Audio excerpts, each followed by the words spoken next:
సినీ పరిశ్రమలో తన రేంజ్ పెంచుకుని పాన్ వరల్డ్ స్టార్‌గా ఎదుగుతున్న అల్లు అర్జున్ తొలిసారి తన కుటుంబ విషయాలు పంచుకున్నారు. తన తండ్రి అల్లు అరవింద్, తల్లి నిర్మల, అన్నదమ్ముల విషయాల మీద ఆసక్తికర వ్యాఖ్యలు చేశారు. తన తమ్ముడు, అన్నతో ఉన్నటువంటి అనుబంధంతో పాటు తన స్నేహితులు, ముఖ్యంగా తన తండ్రి గురించి బన్నీ షాకింగ్ కామెంట్లు చేశారు. అసలు తన తండ్రి పరమ పిసినారి అని, బడ్జెట్ పద్మనాభం అంటూ వ్యాఖ్యానించారు. ఆహాలో ప్రసారమవుతున్నటువంటి 'నందమూరి బాలకృష్ణ అన్‌స్టాపబుల్' సీజన్ 4లో అల్లు అర్జున్ పాల్గొన్నారు.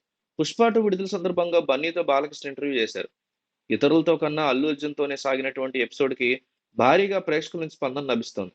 ఇప్పటికే లక్షల్లో ఈ షోని చూస్తున్నారు జనాలు. 'అన్‌స్టాపబుల్' షోలో సరికొత్త గణాంకాలతో అల్లు అర్జున్ ఇంటర్వ్యూ నమోదవుతోంది. సరదా సరదా ఆటలు, ఎవరికీ తెలియని విషయాలు పంచుకోవడంతో ఈ ఎపిసోడ్‌ని భారీగా చూస్తున్నారు ప్రేక్షకులు. ఇంటర్వ్యూ మొదట్లో బాలకృష్ణ, అల్లు అర్జున్ మాట్లాడుకున్న మాటలు ఆసక్తిని రేకెత్తిచ్చాయి. "నేను కృష్ణుడిని, నువ్వు అర్జునుడివి" అని బాలయ్య చెప్పడంతో నవ్వుకున్న బన్నీ, "అయితే మీరు గీత ఇవ్వండి, నేను కురుక్షేత్రం చేస్తా" అని చెప్పడంతో ప్రేక్షకుల నుంచి ఈలలు, కేకలు వచ్చాయి. ఈ ఇంటర్వ్యూలో ప్రధానంగా మాట్లాడుకోవాల్సినటువంటి అంశం అల్లు అర్జున్ తన తండ్రి అరవింద్ గురించి చెప్పిన వ్యాఖ్యలు. తన బాల్యం నుంచి అరవింద్ తనకి విలాసవంతమైనటువంటి జీవితం ఇవ్వలేదని చెప్పారు. మధ్య తరగతి మనిషిలాగానే పెంచారని చెప్పుకొచ్చారు. చెన్నైలో ఒక సాధారణ స్కూల్‌లో వేశారని అల్లు అర్జున్ గుర్తు చేస్తున్నారు. అసలు తన తండ్రి పర్స్ అనేది వాడరని, బట్టల్లో డబ్బులు దాచుకునే వ్యక్తి అని తెలిపారు. తన తండ్రి వద్ద సరదాగా డబ్బులు దొంగతనం చేసినటువంటి సంఘటన గురించి వివరించారు. మా నాన్న బడ్జెట్ పద్మనాభం అని వర్ణించాడు. కానీ తన తండ్రి అలా పెంచడం ద్వారానే ఇప్పటికీ తాము మధ్య తరగతి ఆలోచనతోనే ఉన్నామని చెప్పారు.